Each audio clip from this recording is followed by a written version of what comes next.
What involvement did your father have, or your mother have, in teaching you how to drive?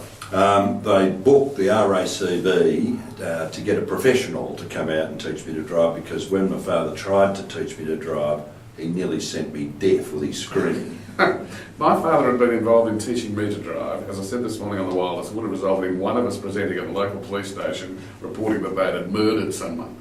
Actually, my father did give me some good advice when I was starting to drive, and that was, number one, treat every other person on the road as if he's a complete idiot. Yeah, well, I got a boy who said, well, one of the reasons my father wasn't involved in mine was that I was 28 when I got my licence. And your father was long and truly dead. No, he was still alive. He was only alive for 5 years of my driving life, so I don't think I ever drove him anywhere. But I got an 18-year-old who's currently trying to get his 120 hours of learning up, and I'm petrified about him getting a car. What you're trying to do is, I mean, your father bought you a car, didn't he? No, he didn't. Oh, is that right? No, Oh. and the cars were a bit different then. There wasn't such an emphasis on safety as there is now. So if you're going to buy your son a car, or he's going to buy a car, make sure it's got a 5-star safety rating. It most certainly will have.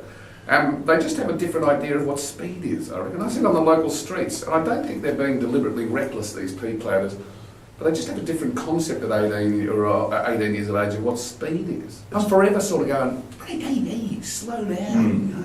Because I don't think they understand that the car is actually on the road on 4 bits of rubber no bigger than the size of your hand, and that can lose control. I wonder whether Sebastian Vettel is a quicker driver than Mark Webber because he's 23 and Mark Webber's 36. I wonder whether that has any sort of a different concept.